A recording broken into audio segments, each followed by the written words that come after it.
Bismillahirrahmanirrahim. Elhamdülillahi Rabbil alemin. Ve eşhedü en la ilahe illallah vahdehu la şerike leh. Ve eşhedü enne Muhammeden abduhu ve resuluhu. Sallallahu aleyhi ve ala alihi ve sahbihi ve selleme teslimen kethira amma ba'd. Değerli Müslümanlar, Tevhid kitabına dersimiz devam edir. İkinci babdayıq. Tevhidin fəziləti və günahları olan kəfarəsi. Uca Allah Ənam surəsi 82-ci ayda buyurur ki: "Ellezina amanu və lem yelbisu imanuhum bizulmin, ulaika lahumul emnu və hum muhtedun."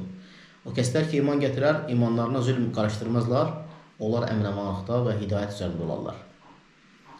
Biz birinci babda, Tövhid kitabından birinci babda keçdik Uca Allahın tövhidi bizə vacib etməsini və onun mənasını.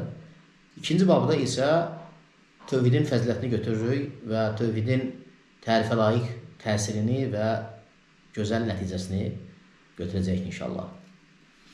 Ayənin icmalı mənası odur ki, Uca Allah bu ayədə bizə bəyan edir ki, bizə xəbər verir ki, kim Allaha ibadətdə ixlaslı olarsa və öz ixlasına şirk qarışdırmazsa, o qorxduğu, qiyamətə qədər qorxduğu hər bir şeydən əminlikdə olacaq. Xoşlamadığı hər bir şeydən əminlikdə olacaq. Və sirat üzərində isə, dünyada və sirat üzərində isə hidayət üzərində olacaq. Ayədən çıxan faydalardan ən birinci fayda tövhidin fəzilətini və onun dünya və axirətdə olan səmərəsini bizə bəyan edir.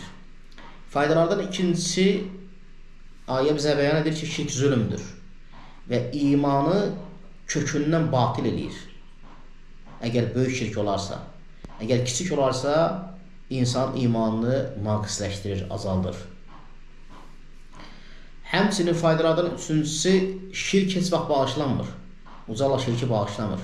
Və faydalardan dördüncüsü, şirk səbəbdir insanın dünya və axirətdə qorxu içərisində yaşamasına. Subhanakallahumma bihamdik, əşhədu en la ilahe illa ent, əstəğfiruka və atubu ilayk.